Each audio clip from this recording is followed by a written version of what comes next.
Bismillahirrahmanirrahim. Assalamualaikum warahmatullahi wabarakatuh. Waalaikumsalam warahmatullahi wabarakatuh. Bagaimana kabar kalian hari ini anak-anak?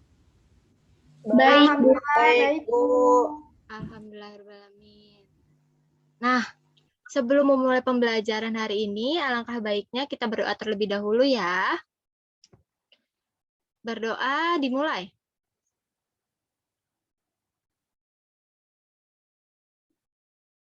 Berdoa selesai.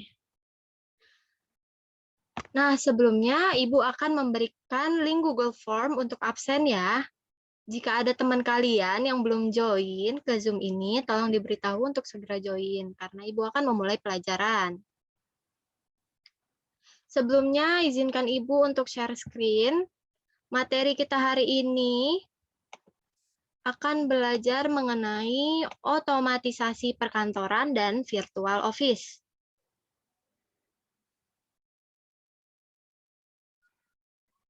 Nah, sebelumnya ada yang tahu apa itu otomatisasi perkantoran? Belum, Bu. Nah, hari ini kita akan belajar mengenai otomatisasi perkantoran yang mencakup pengertian, manfaat penerapan, tahap-tahap penerapan, dan jenis-jenis dari otomatisasi perkantoran.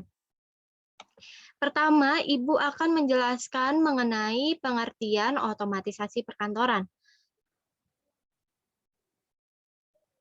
Otomatisasi perkantoran sebagai penggunaan sebuah sistem informasi yang dapat memudahkan komunikasi secara formal ataupun informal yang bertujuan untuk meningkatkan produktivitas. Era otomatisasi perkantoran ini dimulai secara bersamaan dengan perkembangan teknologi informasi. Nah, dengan adanya perkembangan teknologi informasi yang menuntut untuk menyelesaikan proses pengolahan informasi secara cepat dan fleksibel, maka kebutuhan dari metode manual ke otomatisasi sudah menjadi keharusan untuk dipenuhi.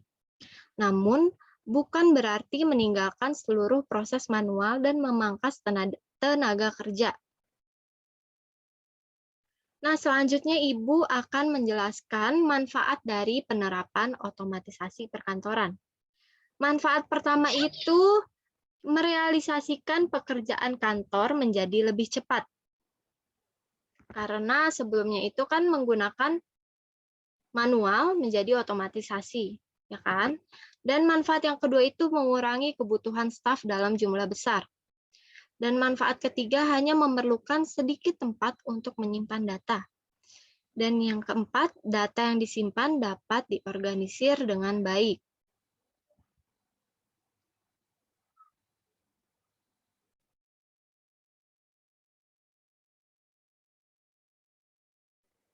Nah, sampai sini udah paham belum anak-anak? Paham, Ibu. Paham, Ibu. Baik. Selanjutnya, Ibu akan menjelaskan mengenai tahap-tahap penerapan otomatisasi perkantoran yang terdiri dari 3. Yang pertama itu ada tradisional, transisional, dan transformasional. Yang pertama itu ada tradisional, di mana tradisional ini menggunakan teknologi utamanya ditujukan untuk mengurangi biaya dan meningkatkan produktivitas. Segalanya lebih difokuskan pada penggunaan telepon, fax, word processing, dan lain-lain.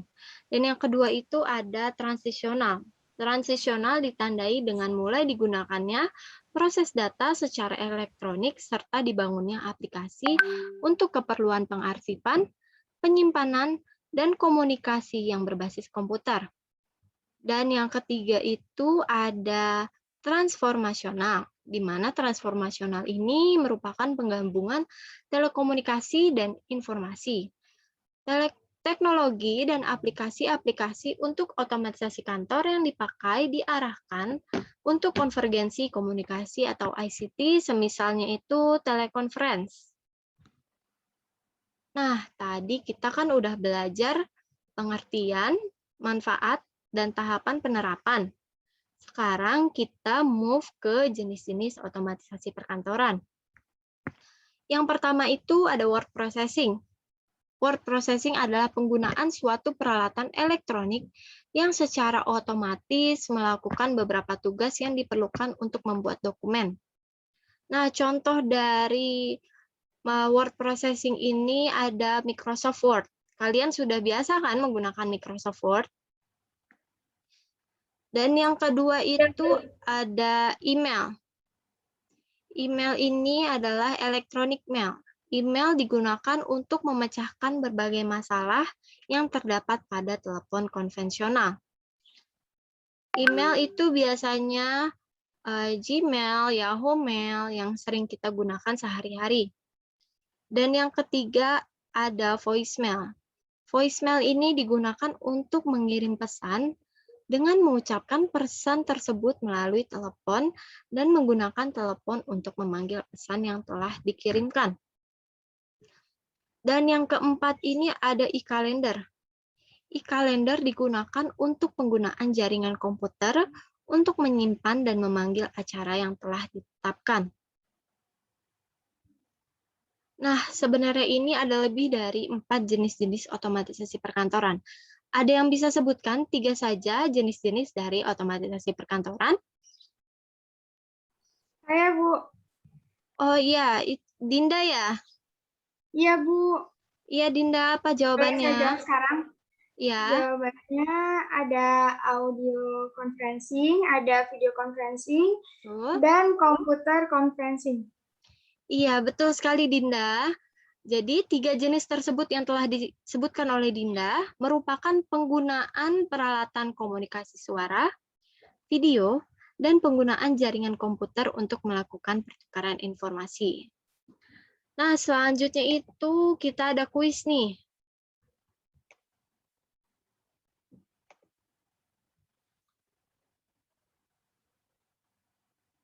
Microsoft Word merupakan program aplikasi yang berbasis pada A. Pengolah angka, B. Pengolah database, C. Pengolah kata, D. Pengolah cetak, dan E. Pembuatan presentasi. Apakah ada yang bisa menjawab, anak-anak? Oke, Bu. Pengolah kata, Bu. Iya, betul sekali. Jadi Microsoft Word itu program aplikasi yang berbasis pada pengolah kata, yang kita biasa membuat makalah atau dokumen-dokumen lainnya ya. Baik, sampai sini apakah ada yang ingin ditanyakan? Ibu, saya mau bertanya, Bu. Iya, itu siapa? Medina, Bu. Oh iya, baik Medina, apakah ada yang ditanyakan? Bu, kenapa otomatisasi perkantoran tidak dapat lepas dari teknologi? Nah, pertanyaan bagus ini Medina. Kenapa sih otomatisasi perkantoran tidak dapat lepas dari teknologi? Seperti yang sudah Ibu sampaikan di awal, otomatisasi kantor tidak lepas dari teknologi karena otomatisasi merupakan bentuk dari pengembangan di bidang teknologi yang dimana hal tersebut berasal dari sebuah pergeseran yang tadinya menggunakan teknologi manual atau manusia untuk menjadi penggunaan teknologi otomatis. Otomatis itu seperti penggunaan komputer, terus ada mesin fotokopi juga, ada telepon, seperti itu anak-anak. Apakah jelas, Medina? Sudah jelas, Bu. Terima kasih, Bu. Baik, sama-sama. Nah, selanjutnya, Ibu akan menjelaskan mengenai Virtual Office yang terdiri atas definisi dan manfaat Virtual Office.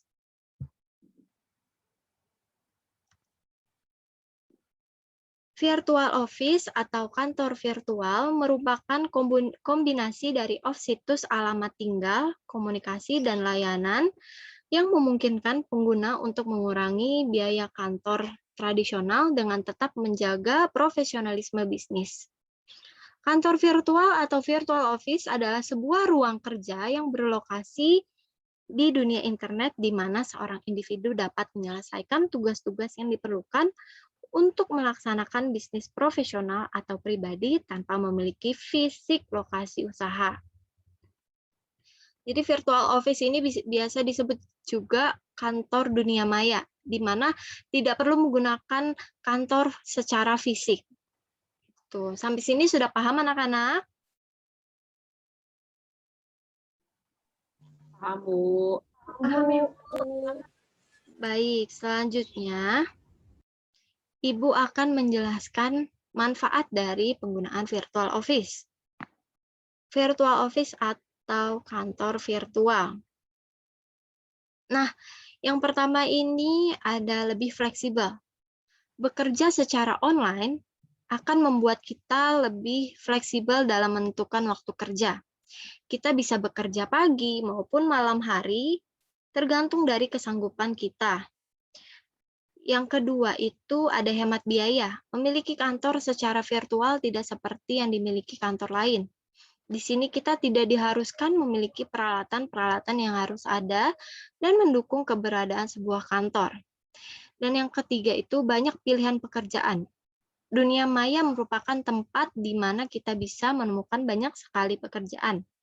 Contohnya seperti freelancer. Ya. Dan yang terakhir itu ada banyak mempunyai waktu luang dengan keluarga. Bekerja secara online membuat kita mempunyai waktu dengan keluarga lebih banyak karena kita bisa bekerja dari rumah, di mana setiap saat kita bisa bertemu dengan keluarga. Nah, karena pandemi ini banyak perusahaan yang melakukan work from home, ya kan? Jadi virtual office atau kantor dunia maya itu lagi booming-boomingnya saat ini gitu. Seperti kalau bekerja lebih fleksibel itu kalian tahu perusahaan-perusahaan startup? Tahu dong, Bu. kayak Shopee, Tokopedia. Nah, itu Tahu, dia Bu. bekerja itu secara fleksibel gitu. Nah, selanjutnya itu kita ada kuis yang kedua. Penggunaan mesin untuk menjalankan tugas fisik yang biasa dilakukan oleh manusia merupakan pengertian dari A. Manajemen, B. Administrasi, C. Telekomunikasi, D. Otomatisasi, dan E. Database. Jadi jawabannya adalah, ada yang tahu? Otomatisasi, Bu. Otomatisasi. Betul sekali. Jadi otomatisasi itu penggunaan mesin untuk menjalankan tugas fisik. Yang tadi Ibu udah bilang, otomatisasi itu perubahan dari manual menjadi otomatis. Manual itu apa? Kayak tenaga kerja, tenaga manusia, dan otomatis itu seperti komputer ya, anak-anak.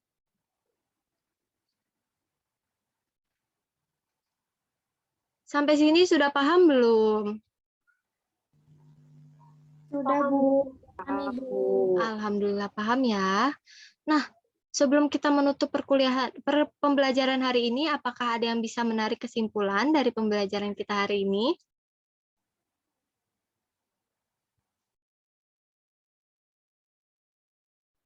Saya, Bu. Ya, siapa itu? Kesimpulannya yaitu otomatisasi penting untuk dilakukan dengan mempermudah dan mempercepat kegiatan perkantoran sehingga dapat meningkatkan produktivitas kerja seseorang. Iya, pinter sekali Clarissa. Terima kasih. Jadi, otomatisasi perkantoran itu pengalihan fungsi manual peralatan kantor yang banyak menggunakan tenaga manusia kepada fungsi-fungsi otomatisasi dengan menggunakan peralatan mekanis, khususnya itu komputer. Nah, sampai sini paham anak-anak? Paham, Bu. Paham, Bu. Sebelum Ibu mengakhiri pertemuan kali ini, Ibu menugaskan kalian, yaitu membuat analisis mengapa otomatisasi perkantoran sangat penting untuk dunia kerja. Apakah ada yang ingin ditanyakan terkait penugasan kali ini? Ibu, saya mau nanya. Iya, Hana ya? Iya, Bu, ada ketentuan nggak Bu buat tugasnya? Oh iya, dibuat minimal 2 halaman, dan untuk font itu Times New Roman 12, spasi 1,5. Dikirim dalam bentuk PDF ke Google Drive. Nanti Dinda tolong koordinasiin untuk link Google Drive-nya ya. Jika Baik, Bu. sudah kekumpul semua, Dinda bisa mengirim link Google Drive-nya ke Ibu ya. Nah, jangan lupa dan jangan malas untuk mengulang kembali materi kita hari ini. Untuk pertemuan selanjutnya, kita akan belajar mengenai pengarsipan. Baik, Ibu pamit undur diri, akan live Zoom. Wassalamualaikum warahmatullahi wabarakatuh. Waalaikumsalam warahmatullahi wabarakatuh. Terima kasih. Terima kasih Bu wabarakatuh.